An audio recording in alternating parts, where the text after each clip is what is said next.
The next topic is inward looking trade strategy.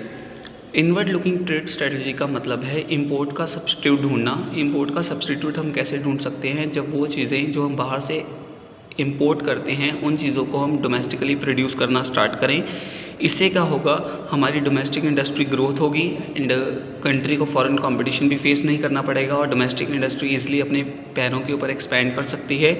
सो इसलिए inward looking trade strategy policy को opt किया गया, जहाँ पर मेन मोटिव था इंपोर्ट सब्स्टिट्यूशन, इंपोर्ट को रिड्यूस करना एंड डोमेस्टिक इंडस्ट्री को प्रोटेक्ट करना एंड फॉरेन एक्सचेंज को इंडिया में रिजर्व उसका इंक्रीज़ करना। Due to that inward looking trade strategy opt की गई। सो इंपोर्ट सब्स्टिट्यूशन पॉलिसी के अंदर इंडिया में डोमेस्टिकली वो चीज़ें बनाई जाती थी जो रेस्ट ऑफ द वर्ल्ड से इंडिया इंपोर्ट करता था। सो इस पॉलिसी का मेन मोटिव था कंट्री के अंदर फॉरेन करेंसी को सेव करना एंड उसी फॉरेन करेंसी को प्रोटेक्ट करके कंट्री की डेवलपमेंट करना। और सेकेंड थिंग, इसका मेन मोटिव था कंट्री की डोमेस्टिक इंडस्ट्री को ग्रो करवाना और उसको फॉरेन कॉम्पिटिशन से बचाना। सो ये पॉलिसी बहुत सक्सेसफुल रही, तो उसके बहुत सारे पॉजिटिव आउटकम्स है। First, high rate of industrial growth with structural transformation.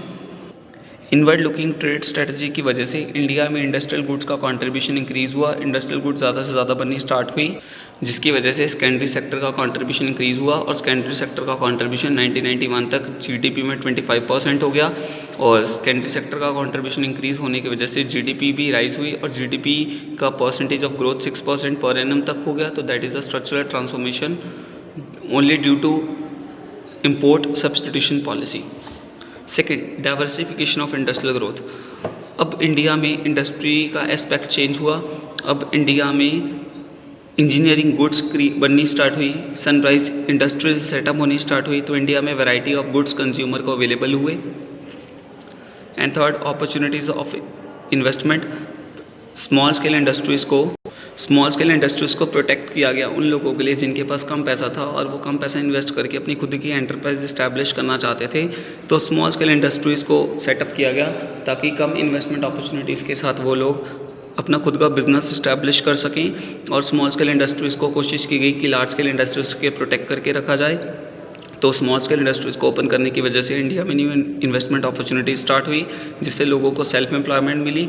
So small scale industries का मेन मोटिव था इक्वलिटी के साथ ग्रोथ करना, मीन्स जिन लोगों के पास कम कैपिटल है वो भी अपनी खुद की एंटरप्राइज इस्टेब्लिश करें और सेल्फ एम्प्लॉयड हों। तो इस मोटिव के साथ ऐसे इंडस्ट्रीज़ को सेटअप किया गया। तो ये 3 पॉजिटिव एस्पेक्ट्स हैं इनवर्ड लुकिंग ट्रेड स्ट्रेटजी के। But inward looking trade strategy 100% applicable नहीं हो पाई, तो उसके कुछ बैड इम्पैक्ट्स भी हैं। First bad effect is growth of inefficient public monopolies. जो ज़्यादातर inward looking trade strategy policies के अंदर इंडस्ट्रीज़ थी वो गवर्नमेंट कंट्रोल थी। गवर्नमेंट के कंट्रोल ज़्यादा होने के कारण इनएफिशिएंसी थी। तो 1990 तक for example telecommunication sector government की मोनोपली रहा, जिसकी वजह से लोगों को टेलीफोन कनेक्शन लेने में बहुत ज़्यादा साल लग जाते थे। बट जैसे ही टेलीफोन कम्युनिकेशन प्राइवेटाइज हुआ तो इस सेक्टर में बहुत ज़्यादा चेंजेस आए और आज के टाइम पे इंडिया टेलीकम्युनिकेशन सेक्टर में बहुत ज़्यादा रेवोल्यूशन जनरेट कर रहा है due to privatisation. Second, lack of competition implied lack of modernisation.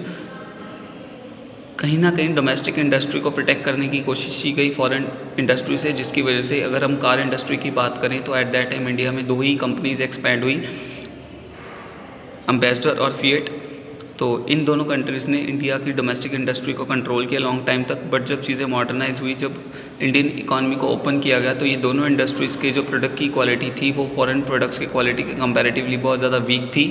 तो जिसके कारण इन कंपनीज़ को कंपटीशन से आउट होना पड़ा, क्योंकि इन कंपनीज़ ने मॉडर्नाइज में कोई भी इंटरेस्ट नहीं लिया। And the third is economically unviable state enterprise a political compulsion. अगर किसी प्राइवेट एंटरप्राइज को लॉस होता था तो इमीडिएटली उसको शट डाउन कर दिया जाता था, जबकि पब्लिक एंटरप्राइजेस लॉस में होने के बावजूद भी लॉन्ग टाइम तक चलती थी, क्योंकि गवर्नमेंट का मेन मोटिव था लॉसेस को बेयर अप करना और इंडस्ट्रीज़ को प्रोटेक्ट करना।